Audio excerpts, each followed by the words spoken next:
Hello and welcome to another episode of Relationship Alive. This is your host, Neil Satin.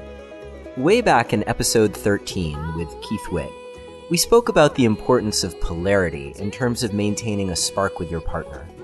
Have you wondered, though, about what that really means? Does that mean that one of us has to be masculine and the other has to be feminine in order for this whole thing to work?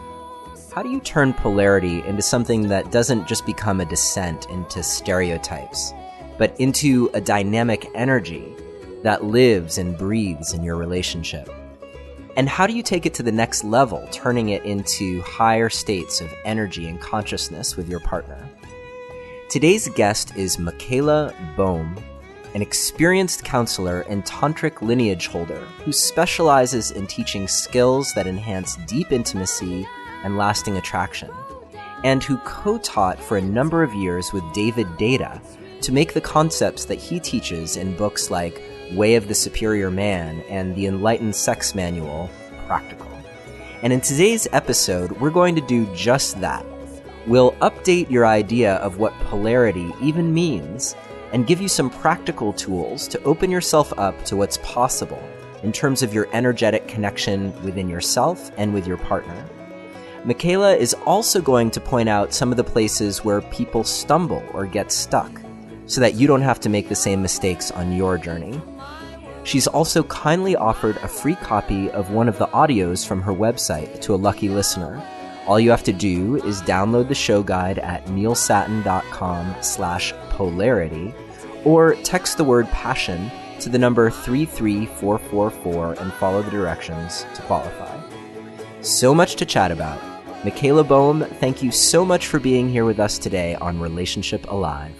Thank you for having me. Hi. Hi.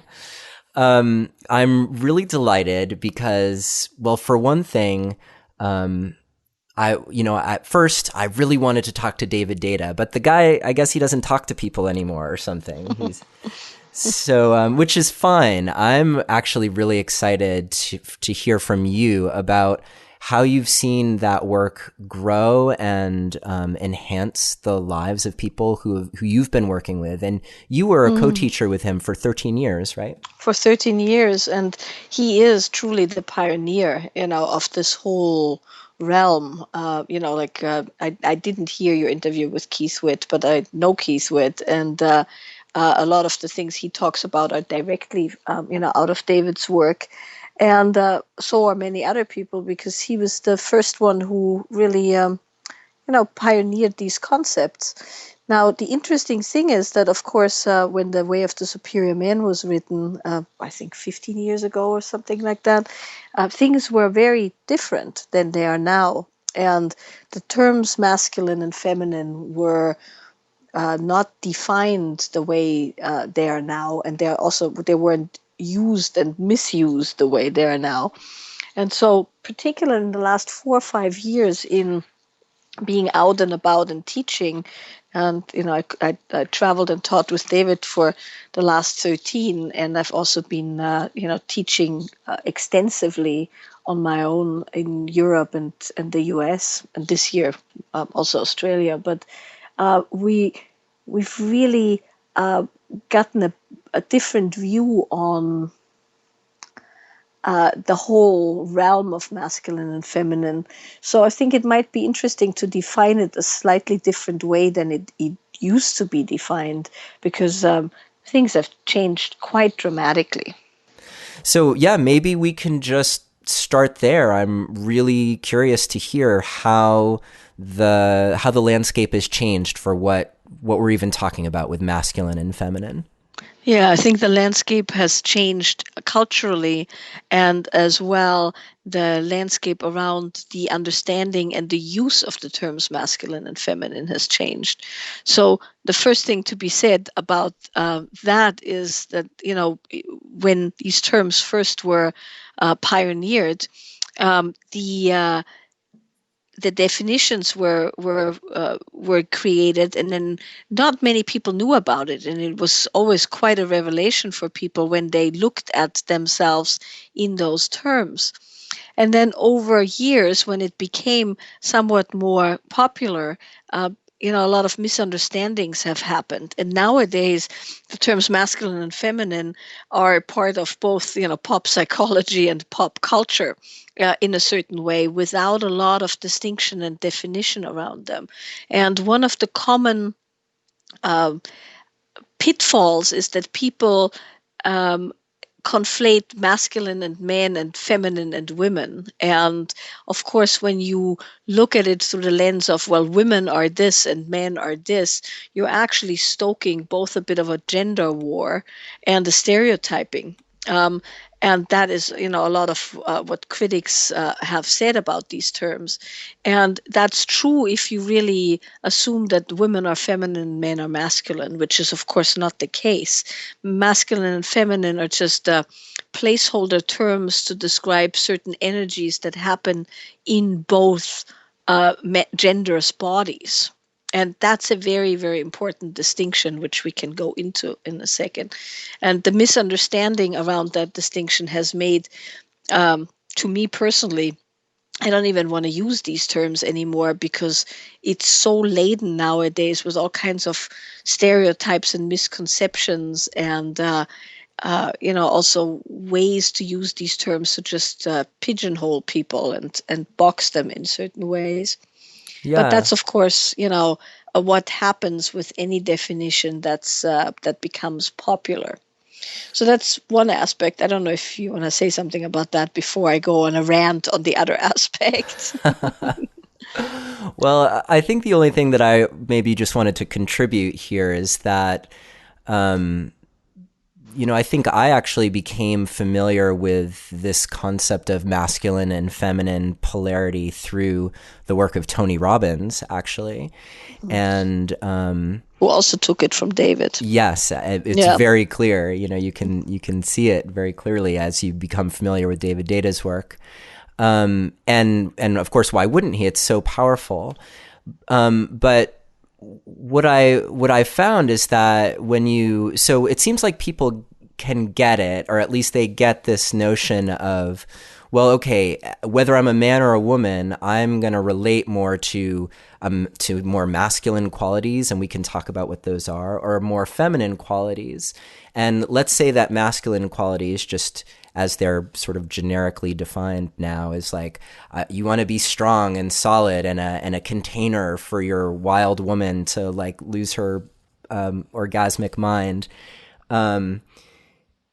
Then that can almost become this like rigid thing that people feel like they can't deviate from, or Exactly. like they lose the dynamic aspect of polarity. So maybe you could address that as you. Yeah.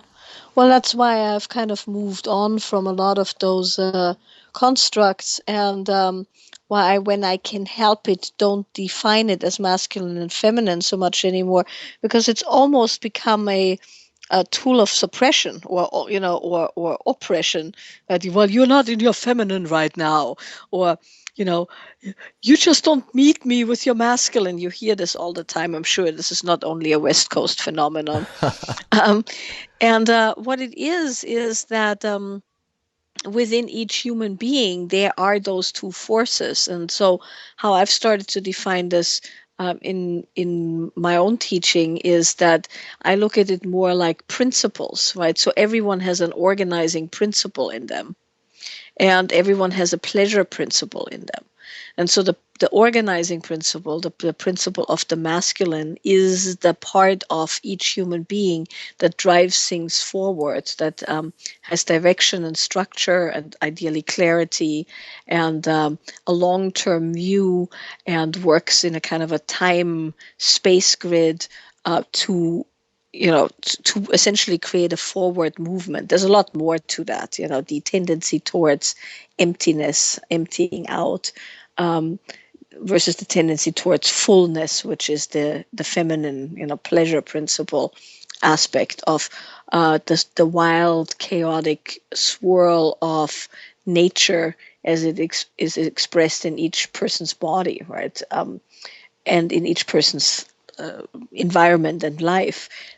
And with that, the pleasure in the body and the enjoyment of the multitude of flavors and textures and, um, you know, capacities. That's the pleasure principle, or the feminine nature, essentially, right? And the organizing principle, consciousness, the kind of depth of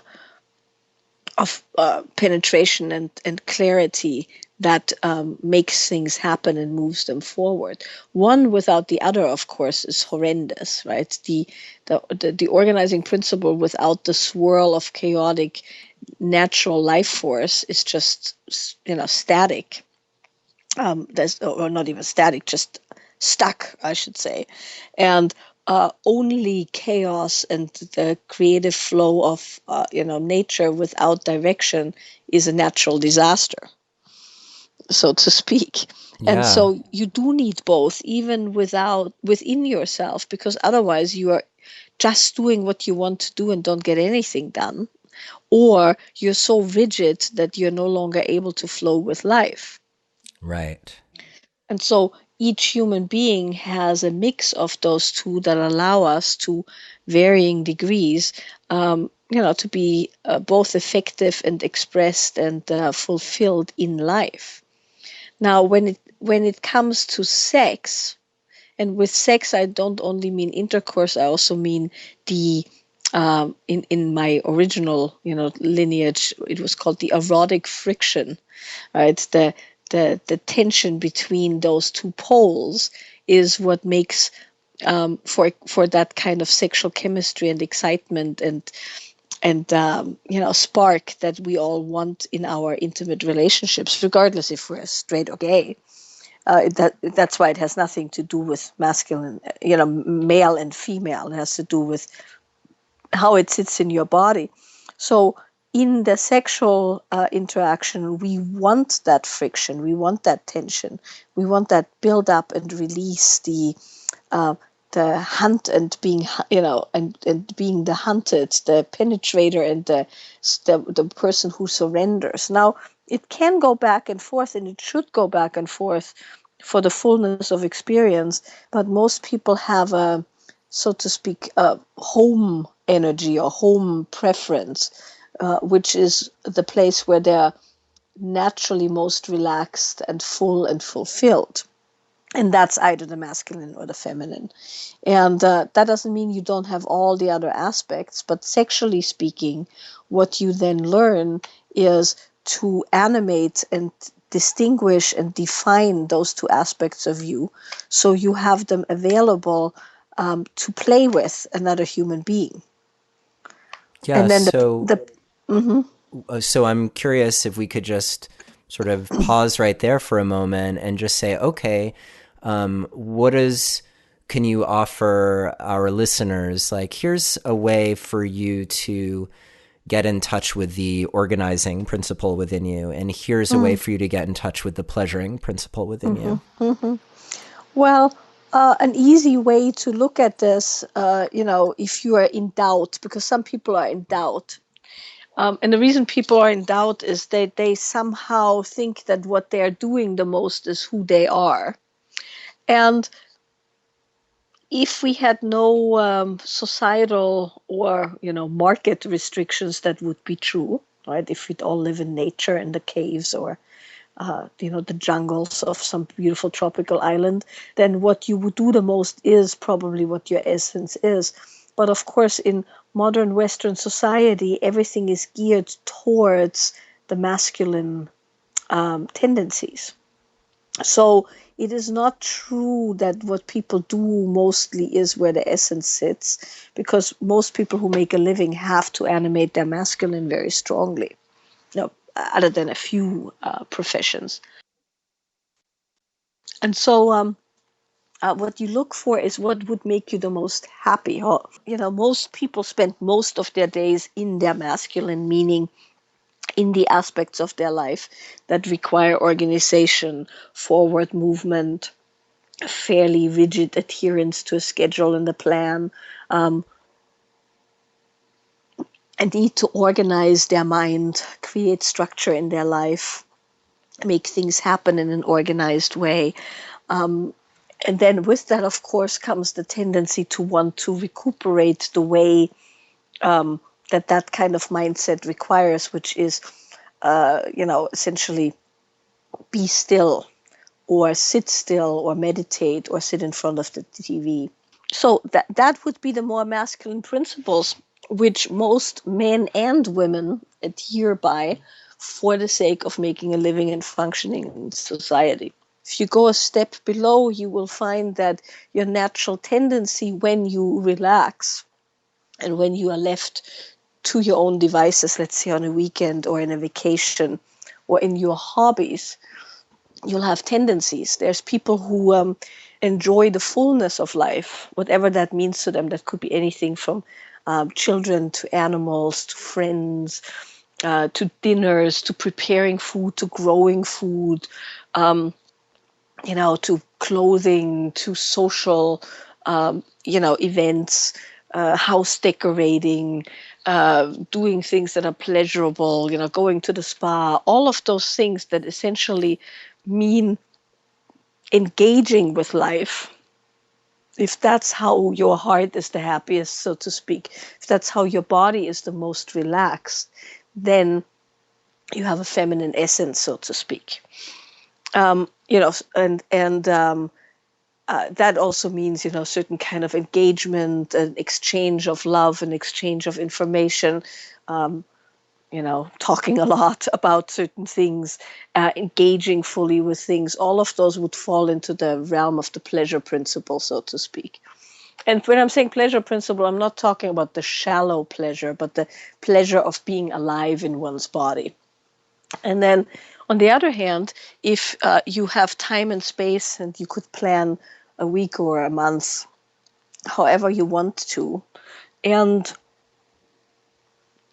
you are wanting to meditate, so you get your vacation, and the idea is you want to sit in the desert and look at the vast boulders and do nothing, or you want to climb a mountain, or you want to connect with the ocean through surfing, or you go on a 3-week meditation retreat. You just want to have your mind and your body experience nothing, or you're into extreme sports, or your idea of a vacation is planning your next endeavor, and there's a strong tendency towards emptying out, towards clearing everything away, and towards creating the next challenge or forward motion. Your essence is, masculine, the organizing principle. So once you learn that about yourself, you can then learn how do you strengthen those aspects and how do you support those aspects of you so that they're available for relationship and for sexual engagement. And because, of course, the body learns through repetition, the body learns through doing the things that are natively, good for you.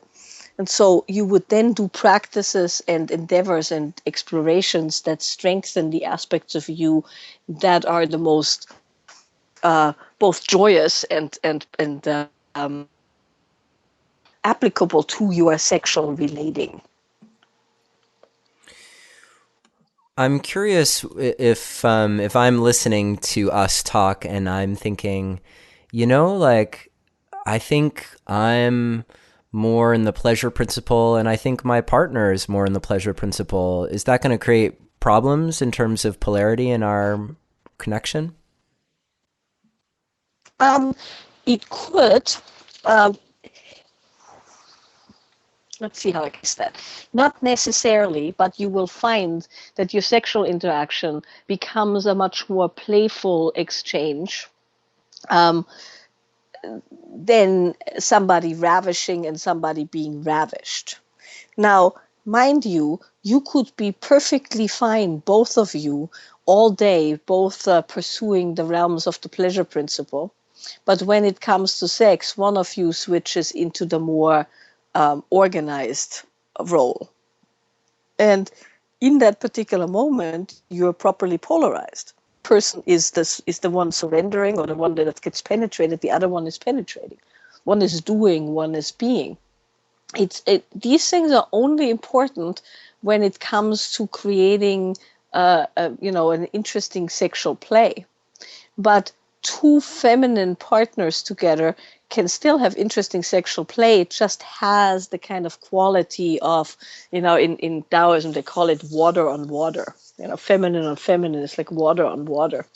It's a very specific quality that doesn't have a lot of penetrative pinning force to it. But for most people, it's perfectly fine to be in that place all day and then just polarize for the sake of creating a more, erotic friction.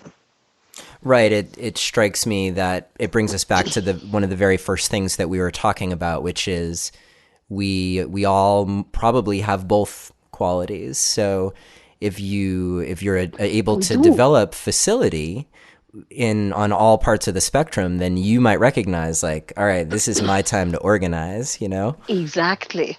Yeah. Exactly. And that's the second piece of the conversation we started. The reason why I no longer adhere to these principles as strongly is that what's changed very strongly in my interaction with workshop participants and seeing people with each other, and also in my personal work with couples, is that it's no longer true that all men are just wanting to be in their masculine and all women want to be just in their feminine. It's become much more fluid. And even though you might have a masculine essence, you might actually be the more sensitive of the two partners, right? Or because most women nowadays have spent so much time in that organizing principle that and they're so good at it that they haven't paid a lot of attention to the more sensitive aspects, and maybe neither should they. Yeah, So I'm remembering when I read Way of the Superior Man, which was a few years ago, and it actually was a really profound book for me in a lot of ways. But it seemed like part of what he was addressing, when I say he, I mean David Deida, was like we had this kind of stereotypical masculine archetype in our Western world anyway, for quite some time, and then we had this countercultural revolution, and guys were becoming more in touch with their emotions, and at the same time with feminism, women were entering, more involved in the working world, and so there was this sameness and that seemed to be what he was addressing, was like that we had maybe come to a cultural place where there were guys who kind of needed to find their masculinity, but not yes. not in a stereotypical way. Yes. And I'm speaking in terms of men and women, but Yes. this is true for same-sex relationships as Yes. well. Yes. And I think we've gone a little bit beyond that now, where most people, particularly, I've been working with people in their mid-20s to mid-30s. This is just not that much of an issue anymore. They weren't raised by feminist mothers, right, the men particularly, and their gender identification is neither one way or the other that strongly, meaning they're not the macho jerks, of their grandfathers or fathers' generation, or usually grandfathers at that point. And they are also not these softy, floppy guys. They are well versed in both domains, right? They have very strong masculine aspects, and also they're quite feeling and sensitive and flexible and changing. Like, before we got started on this interview, we were talking about dancing, right? Ecstatic dance or things like that. Well, that would be considered that purely feminine practice, and that would then mean that you would be turning your partner off. But that's not always true, because it can be so fluid that when one of you goes, in a super pleasurable feminine place, the other one might go there too, or the other one might observe it, which is the masculine then, and really enjoy it. And it's not connected to men and women. It's connected to, like you said, having the facility to have it both, and then give it to each other for the sake of, strong play. And that means I personally think that every woman should, if I had my way, every woman would be completely versatile in animating her masculine really well and animating her feminine really well, and the same with men, so that you have the full range available. Yeah. Yeah. And I mean, I could see stuckness being a problem in either respect. You're stuck if you can't have any polarity, but you're also stuck if you can't deviate. That's going to get boring too. Exactly. And then you are in this weird place where you have to rigidly pursue something that's not always true. And so the beauty is when you can identify where you are most happy, but you have fluidity, and you're not stuck, and you don't suffer from I have to be this way or else. And that's very freeing. Yeah. Yeah. I'm curious. I'm fresh off of reading the Enlightened Sex Manual, and good read. Yes, probably my favorite book of David's. Yeah, and it relates to some other books I've read, but in general, we've actually talked a lot on this show in some of our earliest episodes about non-ejaculatory sex, and where we're able to go as partners when you're in this dance, and it's not about this peak and release. And we've talked about it a little bit from the energetic perspective with Diana Richardson, whom I mentioned to you earlier before we spoke, before we started the interview, in the realm of Tantra and her brand of Tantra. And we've also talked about it from a biological perspective, what happens in your body when you have that huge peak of dopamine and then crash, and what that sets up for you. So I was psyched as I was reading this book, because at first I was like, oh, this is just going to be about like how to have crazy orgasms. But very early on, David Deida talks about getting off of the cycle of being addicted to orgasms. And tuning in to what's happening energetically. So I'm wondering, well, first tell me why it's your favorite book, and because you said that right at the beginning, and that makes me curious. And I'm also curious to know, like, how does that weave into your own Tantra practice? So I do agree with the commonly held opinion that the fixation around ejaculation is questionable and can be very unhealthy, and that of course when you have control over your ejaculation, and that's a small part, right? Seminal retention isn't actually the thing you're after. You are after energetic continence, right, which is the ability to work with your energy and circulate your energy and have cause over your energy way beyond not ejaculating. Because not ejaculating isn't that hard to achieve, but that doesn't necessarily mean you have pleasure in the body, or that you are emotionally or psychologically free, right? There's guys, and there's also whole schools where it's like, don't come, right? You can't come for 3 weeks or 4 weeks or 3 months or whatever. And that can be as obsessive and psychologically damaging than thinking about nothing else but ejaculating. So it's not the ejaculation control that's really important. It's the ability to be energetically continent, which means that you have cause over what's happening in your body around sex, around arousal peaks and troughs and things of that nature. Where I've gone a little bit off the the prescribed path of not only David but other people in that field is that I personally don't think and don't find it useful in my work, in my teachings, and when I work with people one-on-one on this, is that when people get too focused on the breath and on the circulation of the breath, they tense their body further and they tense their pelvic floor further, which essentially supports the tension and release pattern of the buildup of the energy. And so there's a lot of people who commit somewhat of a violence against their bodies by forcing these breath patterns and these holds on their body.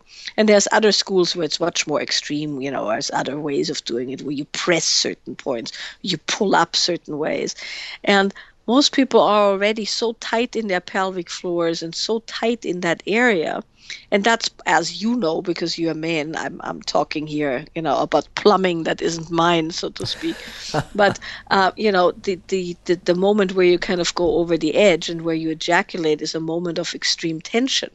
So I find it rather counter productive in many people I've worked with to impose more structure and more tension. Now you're tensing the breath and now you're pulling up the pelvic floor. And if you get it technically right, and you can train somebody to get it technically right, it works. And you can learn how to bypass ejaculation that way, and you can learn how to direct your energy up the spine and, feel incredible pleasure. But it usually takes longer. It subjects you to, massive amounts of psychological pitfalls around that. Recently, we've just done a workshop in London, and because my European teaching partner is based there, and so we did a series of sexual yoga instructions in London, and there were people in there where the women now essentially would be incredibly upset if the men even had an ejaculation. And that's, of course, also a real perversion, because when you look at, for instance, Taoist texts, there's a certain amount that where, of times where ejaculation should happen for all kinds of reasons, and also what kind of foods you eat, how much salt, how much meat, how much exercise you have, determine certain things. So these very strong, rigid measures of control on a man's natural process, they can have so many other side effects that the effect that he can now last very long is kind of negated. So it all has to be taken with a grain of salt. I personally definitely would want for a man to learn how to be so relaxed and so in control of the aspects of his body that he can bypass ejaculation, have full body pleasure and orgasms. But the control can't be just another way to brutalize oneself. It has to be the gentle, in tune with the body knowledge of the body's energetic patterns and the ability to relax the lower body and direct energy in a relaxed and full way. So it's a dicey subject, to say the least. And there's many different thoughts on that. But that makes sense to me, and I could see how you also don't want to create some other cause for disappointment and disconnection. Exactly. Yeah. And that's what it's come down to with many people. Not always, and I'm not saying these things as an absolute, but I personally teach, I do teach circular breathing and things like that, but I don't teach it for that sake. I would work and work with couples and work with men, and that's how we do it these days. Between my teaching partner Steve and I, is to work with people and their relaxation and the ability to not brutalize themselves and not force themselves and not to put more dogma and more, I'm not good enough because I can't stop my ejaculations and all of that. Yeah. Then from there, you can get a different access to pleasure and a different access to your own sexual function. Because the other thing to consider is that, of course, for many, many thousands of years, right, putting control on a human's sexual urges is one of the main ways, of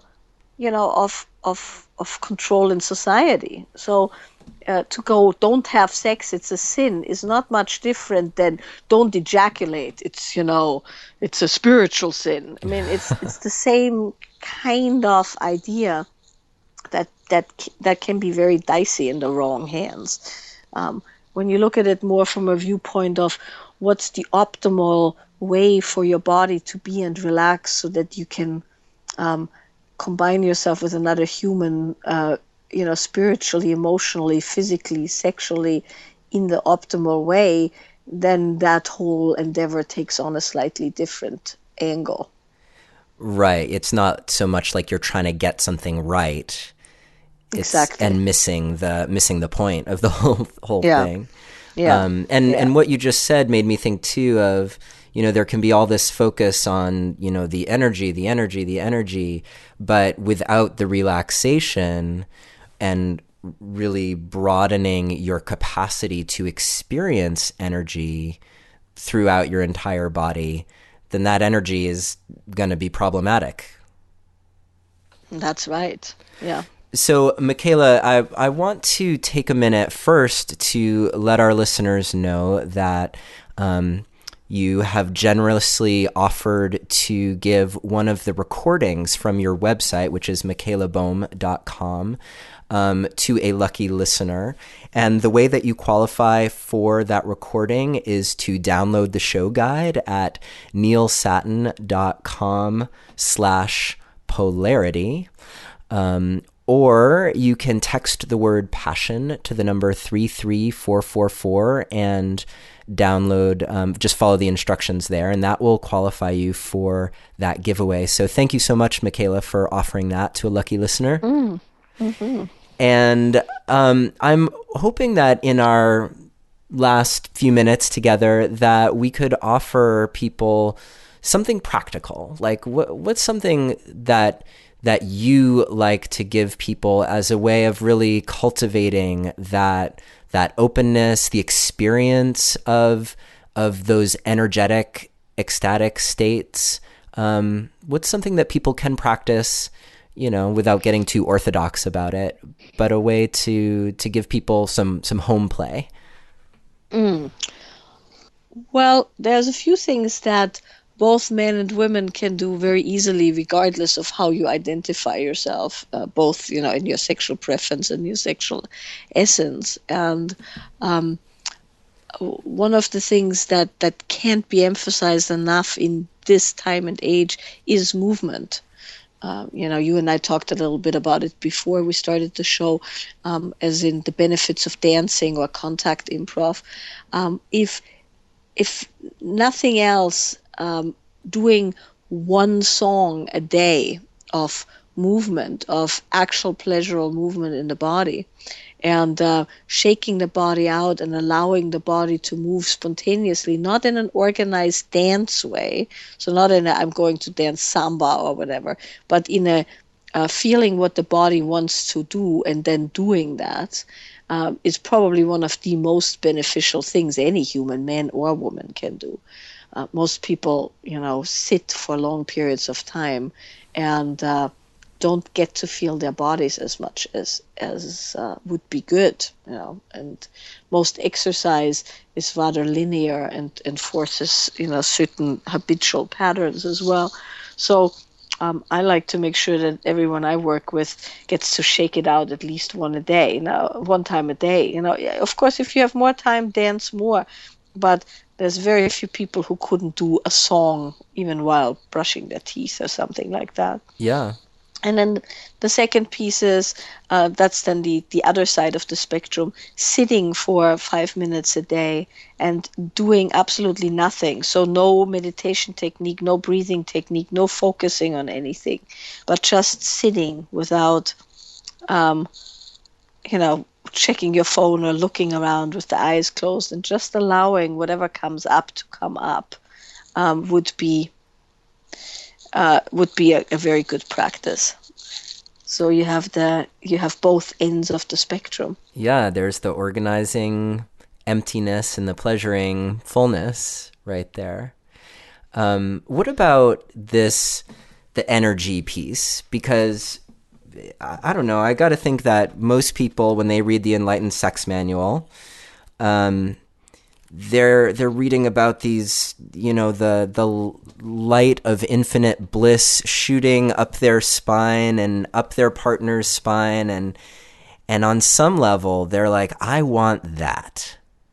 I really want to experience that. So is the circular breathing technique that you were talking about earlier, is that an important part of being able to open up those channels so that someone might actually experience that with their partner?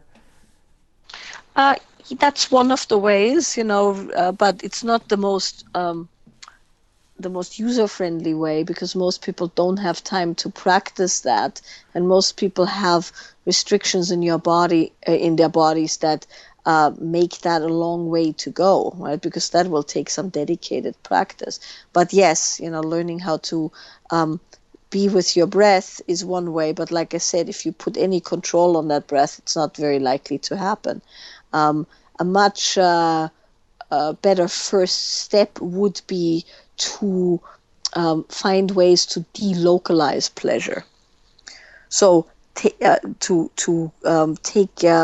the pleasure that's in the genitals and expand it through the body, and because that's essentially what we're talking about. We're talking about being able to have pleasure and feel pleasure and have pleasure move through the body in much bigger ways than just feeling it on the genitals. And there's many ways to do that without having to practice circular breathing for 30 minutes or 15 minutes a day. Now, if you have that kind of a dedication, then there's also other things that you can do that hasten that process wildly. But a good first step is to delocalize pleasure from the genitals into other areas of the body. So what can you tell me more practically what that would look like? Well, that would mean, touching other parts of the body while you're sexually engaged. It would mean loosening the body and sensitizing the body in a way that you can feel in not only in other parts of your body, but that you also have more sexual pleasure. So that would mean relaxing the base of the body, feeling, your extremities, loosening up areas that are incredibly tight, loosening the tension in the head and shoulders, bringing the energy down from the head and shoulders into the lower body through movement, through massage, through touch, through body work. When you're in the middle of sexual stimulation, allowing that pleasure to spread through the body through relaxation and breath and touch and attention. So all the things that can be done without, a big to-do that make you more sensitive to the pleasure that's already always there. Yeah, I hope it's okay that I'm revealing this. I didn't check in with Chloe first, but one of our favorite things to say to each other is now do that, but relaxed. So it's right. Like bringing that attention to each other of like, oh, like that felt amazing. But I also felt the tension in you. And what would it be like to relax and to receive in that moment? Yeah. Yeah. And, that's not to say that all those techniques described aren't valid and good techniques, right? It's just if you're not living a yogi life with a yogi lifestyle where you're spending most of your day tenderizing and relaxing and your body and making yourself available and open to energy and all of that, then just a breathing technique isn't going to do that for you. It's a, it's a much, you start at a much different beginning point, which is what you're saying. Relax, actually relax and feel. That's actual intimacy, right? Actual intimacy is feeling what's happening. Yeah. Yeah. And that, I think, tunes you into how that sexual continuum is happening all the time. You don't have to be speaking of delocalizing, sexual pleasure, like it doesn't have to be when you're in bed or, on the kitchen table or whatever. It can be when you're simply making a meal together or walking or whatever it is. There's always that capacity to be tuning into that flow of energy. Right, exactly. And that's the basis of everything that we're talking about before we go to any technique whatsoever. Yeah, seems like a key foundational thing. Before we go, what makes that book, the Enlightened Sex Manual? When you said it was your favorite, what is it about that book that calls to you? To me, it's the least. I don't know how to say that. It's the least dogmatic of all the books. I love Blue Truth as well. Right? I love Blue Truth because it's not dogmatic at all. It's just this beautiful exploration. But the Enlightened Sex Manual to me is a much more alive and kind of evocative book that takes that takes other aspects into account as well. Well, if you read the book, definitely send your feedback my way, because I want to hear how it's impacting you, and I can pass that along to Michaela as well. And Michaela Boehm, thanks again so much for coming on the show today. I really appreciate your time and your wisdom, and I feel like we're just getting started. There's so much more that we could talk about. I'm wondering if there's anything in particular that you would like to share about the work that you're doing before we go. I think along the lines of what we've just talked about, this year to me is a year of really offering some actual education and not just an experience of what could be if you're in the right kind of set of circumstances, but giving all the different somatic, the bodily educations that allow you to not only feel more and feel more sexual pleasure and have more sexual engagement, but also feel the pleasure of being alive and being in this moment and being in life. So my whole year, all the events I'm doing this year, which can also be found on the website, but all these events are geared towards providing a very strong somatic education and relaxation.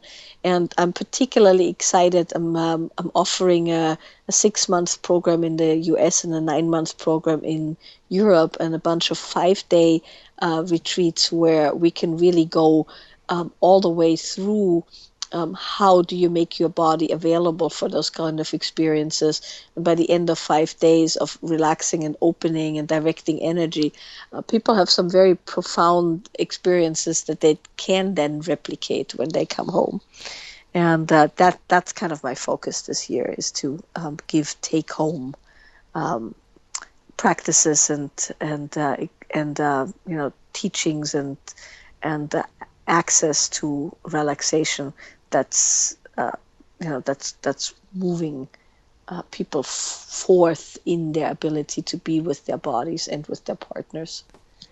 Well, that sounds really, really fun. So I'm definitely going to see what that's all about. And I'll make sure that we have links to your website as part of the show guide. So, which, just as a reminder, is at neilsattin.com/polarity. And you can also text the word passion to the number 33444 to get more information. Michaela Boehm, thank you so much for coming on the show today. It's been such a pleasure to chat with you. Thank you so much for having me. Thank you for listening to another episode of Relationship Alive. If you like what you've heard and want to make it easier for other people to find out about us, please take a moment to subscribe to our podcast and to rate and review us on iTunes. If you have questions or comments or want to continue the conversation, you can always join our Relationship Alive community Facebook group. And for more information about today's episode, visit us online at neilsattin.com/podcast. Or you can always text the word PASSION, PASSION, to the number 33444 for more information. Finally, do you have a burning question that you're hoping we can have answered here on Relationship Alive, either for a future or past guest? Let me know and I'll see what I can do. Take care and see you next time.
Thank you for listening to another episode of Relationship Alive.